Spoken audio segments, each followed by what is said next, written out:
Today I am racing GT4s in the wet at Sebring, and guess what?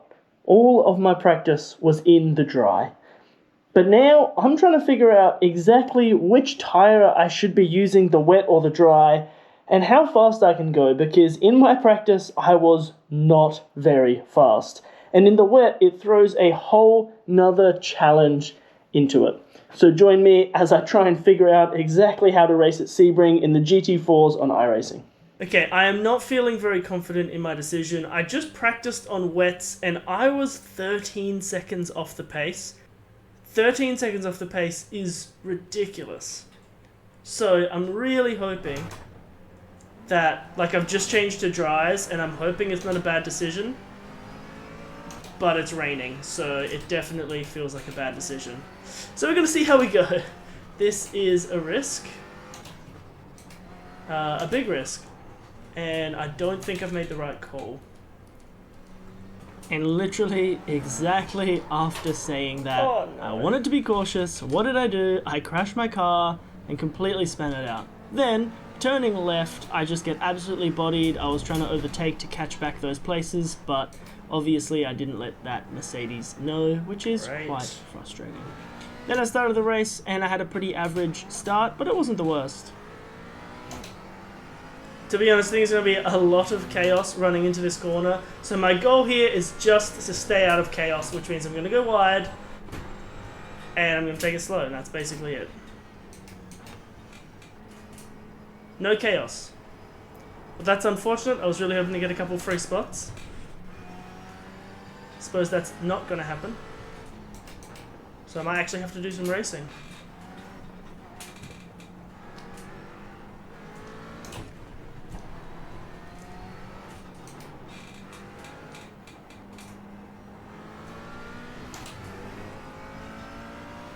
And this is where it goes wrong. Be careful of the curbs because it's wet, and just the outside of the track, which is also wet. So that's not fun.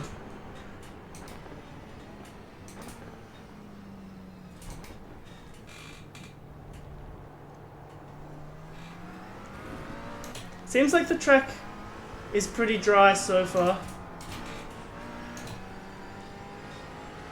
So although the track was actually not too bad to drive on for the most part, all these little puddles in the corners near the curbs make it really, really slippery when you're in dry tyres. And I was in dry tyres, so it was very, very slippery at certain points, and I was lifting where I probably didn't have to, and I definitely wouldn't if I was in wets.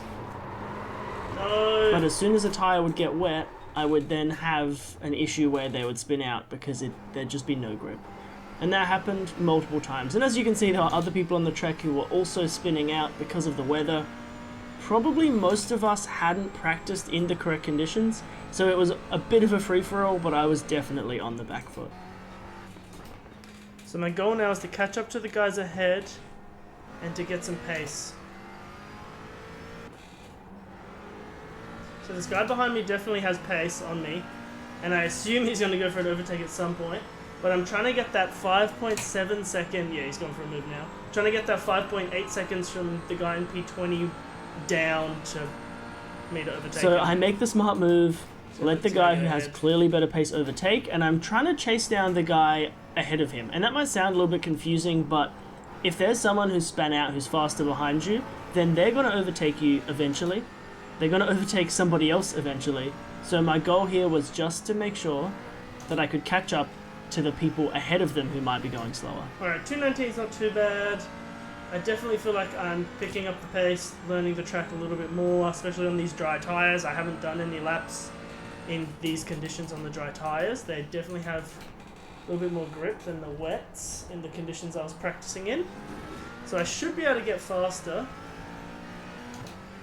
That guy that was 5 seconds ahead though is now 9 seconds ahead, so this might be where I finish without people crashing to help me, you know, get into a better position, basically.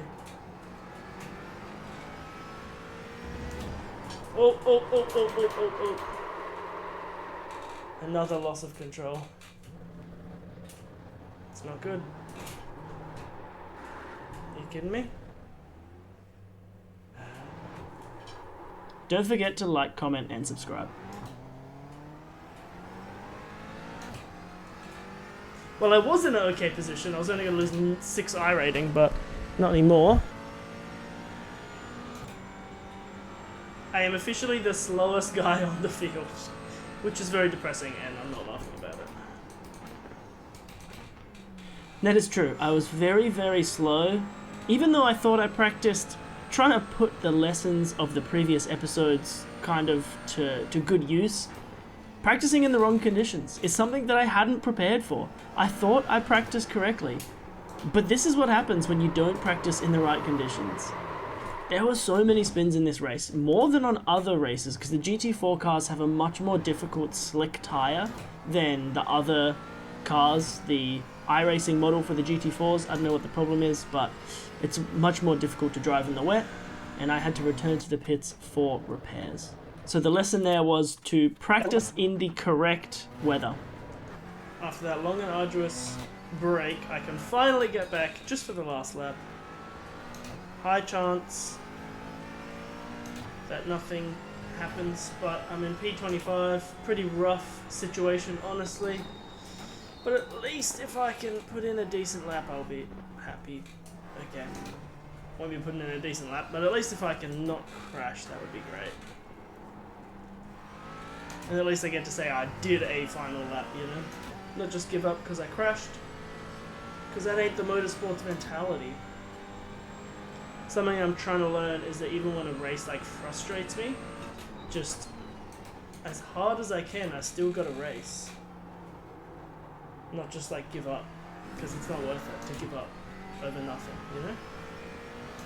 Gotta just keep pushing through all the challenges and trying to win. I won't win this race, but I might win another one that I crash in 24 hours, you know? Like, it's kind of the goal.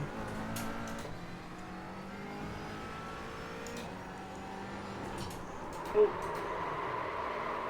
And honestly, I don't even know what I did wrong there, but I made sure to wait till everyone passed before I turned around because I didn't want to cause more chaos.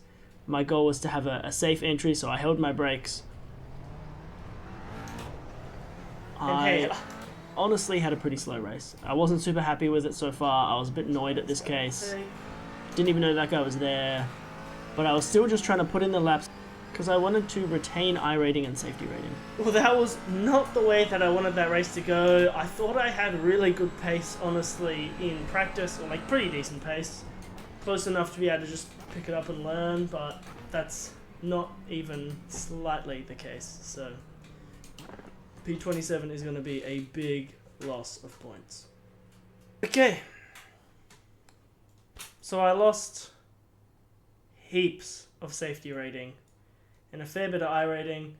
Let's get it back in the next race because starting in P30, finishing P27 with like 6 minutes of crashing, 16 incident points, I was 1 off track away from being disqualified. So my best lap was a 2:19.012. Fastest lap was a 2:09, so I was 10 seconds off the pace. Next race, I'm going to make sure that I'm doing better than that. That is for certain.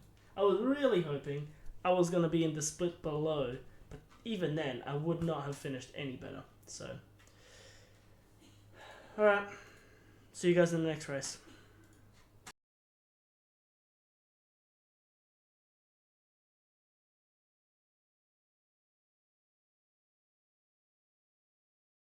Okay, welcome to qualifying. It is the next day, and I'm going to try and get some pace today. I've done a little bit more practice, another about 20 minutes. I just went to bed after that one yesterday. But yeah, we're going to find out what we can do. Still another damp track. I'm not sure if I should go wet or dry tires. I'm not actually sure what I'm on. I feel like dry might be the move because there's no big puddles. And there's going to be heaps of cars on the track, but it will be very slippery, so I don't know what the plan is, but other than to win, basically. So I'm in a smaller strength of field, only 1,000 strength of field, so I should have a better chance. But at the end of the day, just hit a race. What's that? 219.7. Oh, That's P3 at the moment. Alright, so we are going to be racing back in the GT4s. I have a much better feeling about this race. I am in a much lower strength of field. I'm in P5. And we're just going to see how we go, I suppose. You can see it's raining a little bit, so I definitely need to warm up these tyres. I don't know. What I do know is that I'm hoping to do better than last race. Which doesn't actually mean higher positions. It just means top 10 finish, preferably, and no major crashes. I really want to try and chase that safety that I lost yesterday, and yes, some iRating points would be good, but safe. Safe first. I'm sure you're about to see the highlights of all the crashes and the contact, but safety first. Alright, let's get started. Now for race 2, I actually managed to qualify pretty well. Now that I've done some practice, and I did some practice in the correct temperatures this time, and the correct weather, I was able to put down a much better qualifying pace, as well as being in a weaker lobby, or a strength of field as they call it in iRacing.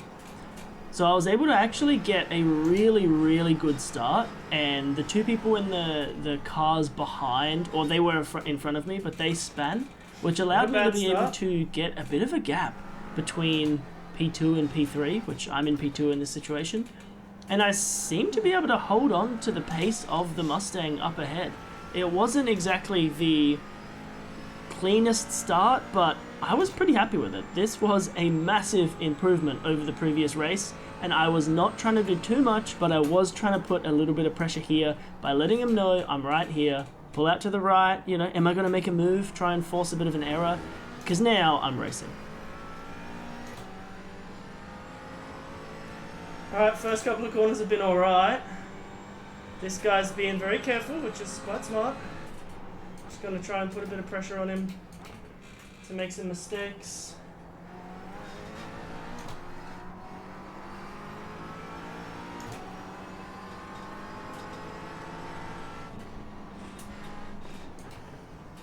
See if I can capitalize on those.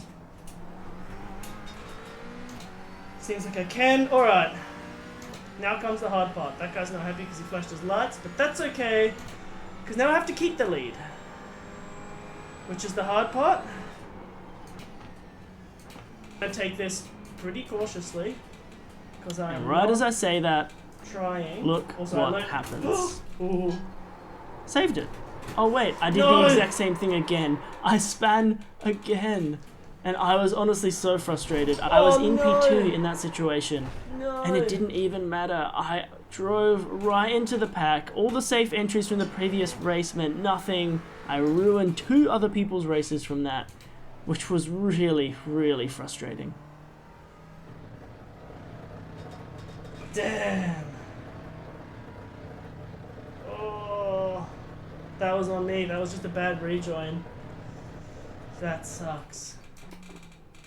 And overshooting the pits is a classic when my car's broken because it always works slightly differently, the brakes, when your car's damaged. I have to apologize for that, but I don't think my mic's set up.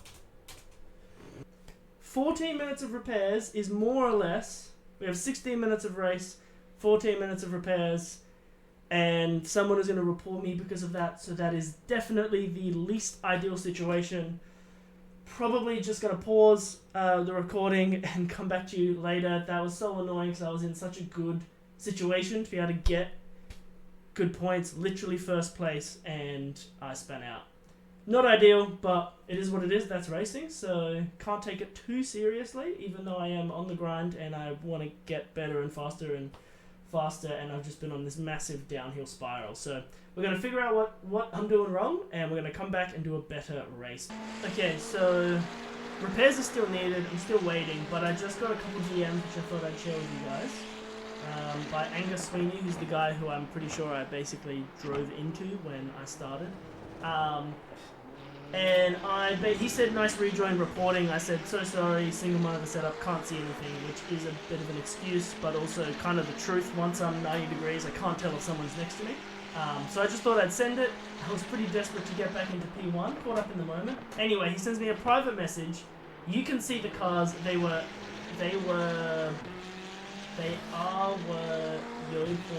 are where your steering wheel is, I think is what he's trying to say. It was pretty angry. Worst excuse, you just tried to ruin it for everyone else because you spun out. Enjoy your last day.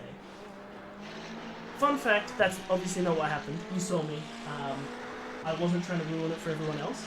But I did still run into him and ruin his race. So that does suck. I've had that happen to me multiple times before. It's pretty annoying. We're going to watch my first lap, and only lap, unfortunately, of the GT4 McLaren. I want to see what happens, because I had a pretty, I had the inside line, which was good. So P2 spins out, and then I was able to get into position 2. Bit of a shame that I had to ruin the race for somebody else. I should have just stayed back and waited, or even turned around the other way, but I was a bit greedy. I really wanted to get back into the race because I thought I had a fighting chance, because I actually had better pace than this Mustang, which I'm honestly really proud of this overtake here. He goes a little bit wide, and I just take it. I just take the spot. Super clean, really good. And then here, I'm able to just put, he gets a bit annoyed, even though that was a perfectly reasonable and clean overtake. And I just put time on him. I'm ahead.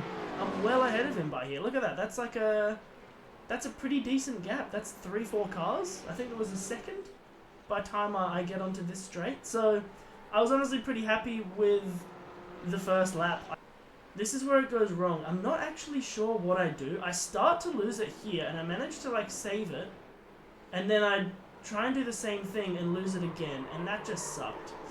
And you can see I'm facing the wrong way, and I just take out that guy and that guy. So 2 guys got caught up in it.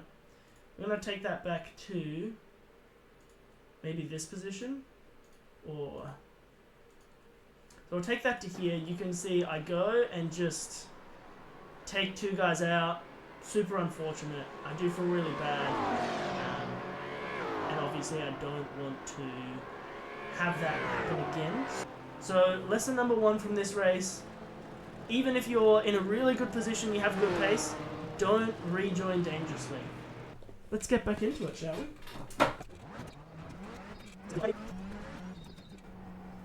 The more corners I do, the less the safety rating eats away at my score. That would be good. Oh no, this is the last lap. Okay, so I get 1 more lap to prove that I don't suck too bad. Even though I kind of do at this track. I'll see what kind of time we can put in there. Just so that we're on the leaderboard with something. And just like always, I wanted to really make sure that I was putting my best foot forward when it came to the race.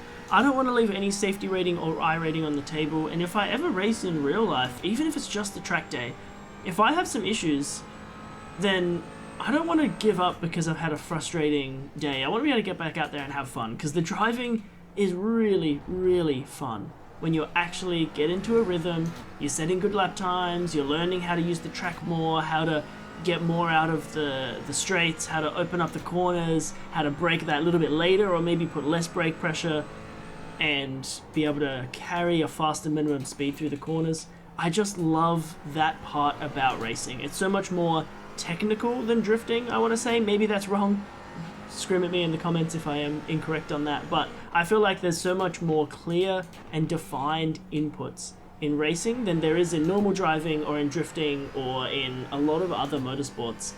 What I do is very clearly has an impact on the road, and if there's an error, it's never from sheer unluckiness. It's from something that I've done wrong, an input that I've done or somebody else has done incorrectly.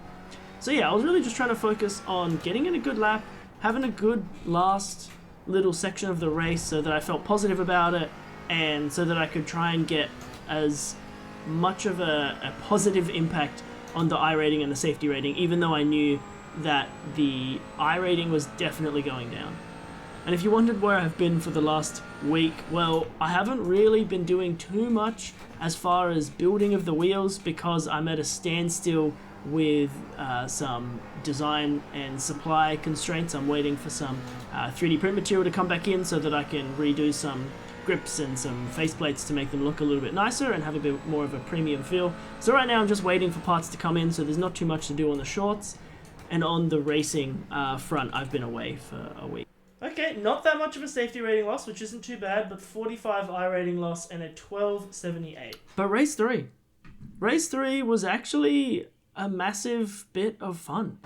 The last 2 races I really struggled with, and this one I completely forgot to turn my mic on, but it was pretty dry. There was only a little bit of a sprinkle. You can see my wipers on, but that's really because the track is damp and the people in front of me are flicking up the water onto the windscreen.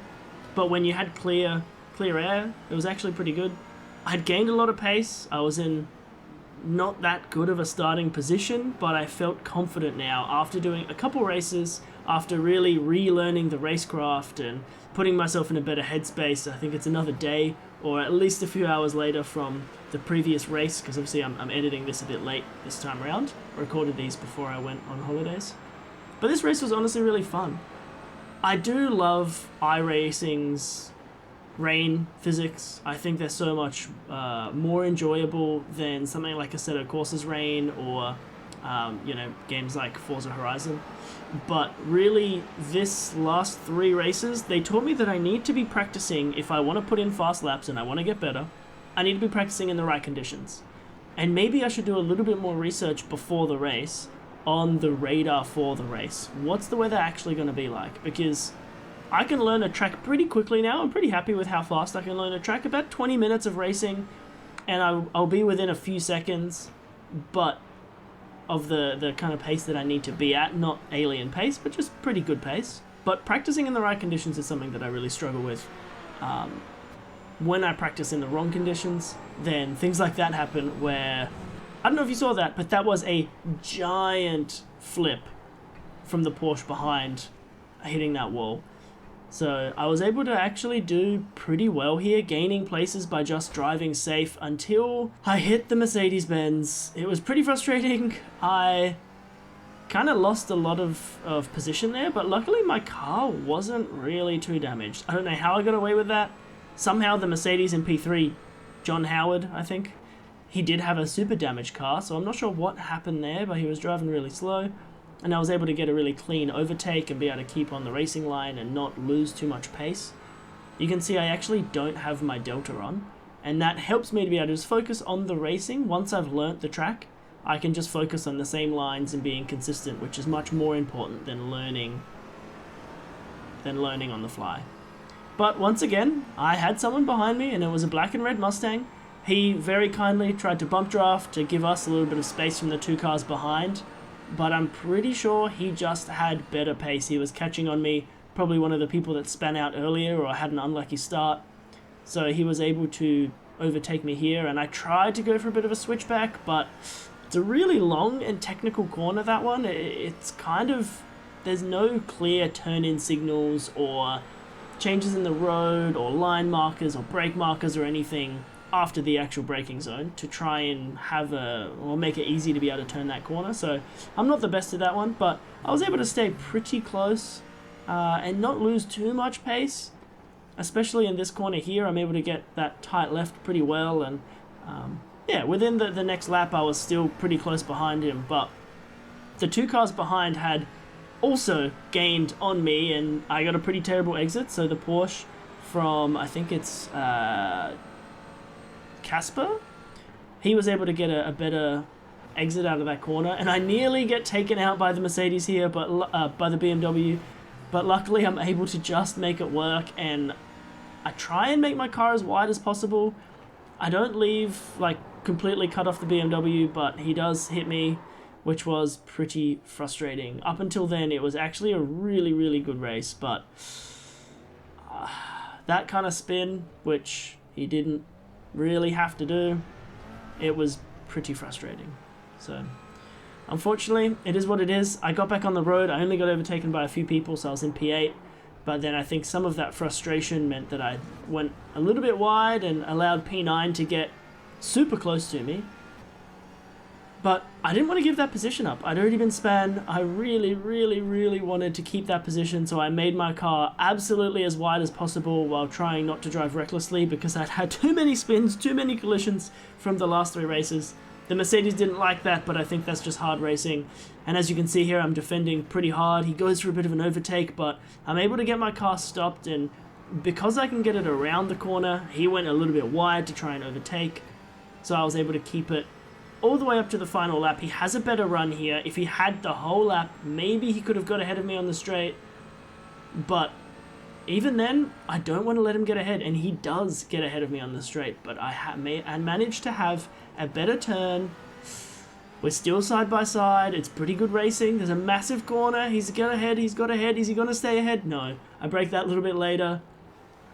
He kind of bump him off a little bit, but I don't think I would have missed that corner otherwise, so I think that's just hard and fair racing, and I'm able to finish in P8, which I was pretty proud of considering the race that I'd had. And I gained 46 iRating. Unfortunately, I lost some safety rating due to the contact, but overall, that was a much better race than the previous ones, landing me at 1,324 iRating. So thank you so much for watching. Please like, comment, subscribe, and we'll see you guys in the next video.